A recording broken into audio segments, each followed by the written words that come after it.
Mariana. I am a Ukrainian living in the south of Spain. And before I start talking about some legal procedures of how to move to Spain, I want to briefly share my story with you. So it all started 3 years ago when I decided to learn Spanish for no reason basically. I just loved the language. I would stay at home for a few hours learning whatever I could find in Spanish. And after 4 months, I believe I could already have the basic conversations with the natives. And after a few more months, almost by accident, I went to Spain. At that moment, I didn't know what to do with my life. I just decided to travel a little bit and get to know places, get to know people, and decide where I would like to live. The first country was Spain. I traveled around and I ended up in Malaga. Basically, I love the experience there. I love the chill attitude, the people, the food, the lifestyle, everything. So I made a decision. I want to move to Malaga and I want to do it as soon as possible. So here's the story begins. I started researching and looking for some legal ways to do it. As I am a Ukrainian citizen and Ukraine is not a part of the European Union, it is a little bit complicated. Basically, if you're an EU citizen, you can relocate with no problems, but if you come from non-EU countries, the rest of the world, you will have to struggle a little bit with some visas, legal procedures, and documents. Be ready for that. So there are several ways to move to Spain, and the most common are get a job contract, seek asylum, or go study. I will not talk here about the investor visas because I guess if you're watching this video you don't have a spare €500,000 to invest. I don't know, I want to be wrong. And also I will not talk about the fiancé visas, and they're pretty simple and they're basically the same in every country. So 3 ways to move to Spain would be get a job, go studying, or come as a refugee. For most of us, coming here as a refugee would not be an option unless you come from the problematic countries like Venezuela or Syria. But I know many people who actually choose this way. Every year, the number of refugees who come to Spain to seek asylum doubles. And in 2019, Spain received up to 120,000 requests for asylum. According to El País, the Spanish top-ranking newspaper, in Spain only 1 case out of 4 gets accepted. So as you can see, it's kind of a lottery and you're not likely to get it. But there are many loopholes in the law, and I know that there are many people who take advantage of it. Getting a job sounds appealing, but it is not easy.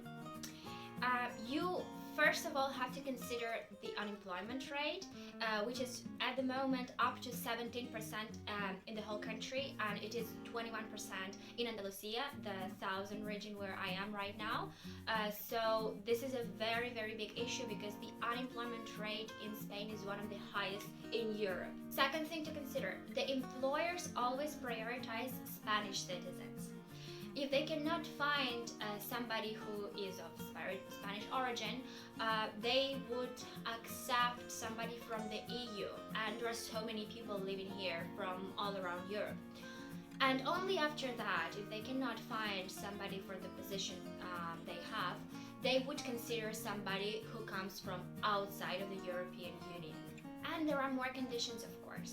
So you have to have like a highly specialized skills and apply for in-demand jobs, and that is to say you have to be specialist in what you do, and you will have a better chance to get the work visa in Spain. You have to look for the industry that lacks specialists here.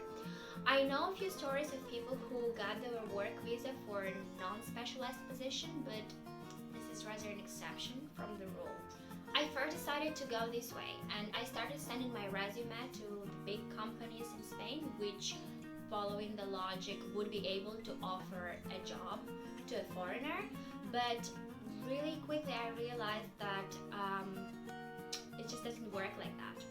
One company actually got back to me, so they contacted me, and the first question they asked was if I have a work permit in Spain. Of course, I didn't have the work permit at that time, and it's kind of a vicious circle because you have to have the work permit in order to get a contract for most of the companies. But the only way for you to get a work permit is by actually getting the contract first. It's a little bit complicated. I don't know if I explained it well, but the company has to offer you the contract, and after that you apply for the work permit. It's not the other way around, and not many companies are willing to do that. The last option for me was to go study. And many people decide to enroll in the language courses to learn Spanish at the same time, but I found this way to be a bit overpriced. So depending on the city you are going to, you would pay average 3,000 euros per semester, so that would make 6,000 euros a year, which is kind of expensive considering the fact that Spanish is quite an easy language to learn, and you can do it almost for free or for free like I did. And if you're interested, I can share my story or some information in the next videos.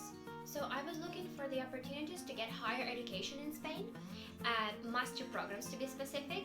It's relatively easy to apply for a master program, and it is much cheaper than in other countries.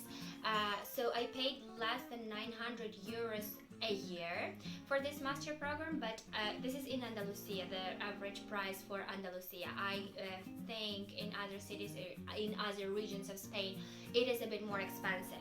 There was another problem, as at that time my Spanish was not good enough to study in it, so I basically was looking for some programs in English, and there are some programs in English in any university. You just have to look good for them. And next there was a long process of enrolling, getting all the documents ready and applying for a visa. Actually, you get the visa only for 3 months. And once you enter Spain, you have 3 months or 2 months to apply for a TIE, which stands for a Foreigner's Identity Card. And after that, you are actually officially and legally in Spain. But I guess this is a story for another video. Let me know if you're interested in that. So yeah, in a few months I was already in Spain, and I just want to say that dreams do come true if you work hard for them and if you believe that everything is going to be alright. Please let me know if you found this video useful. Share your stories in the comment below, give it a thumb up if you like it, and I will see you in the next video. Bye!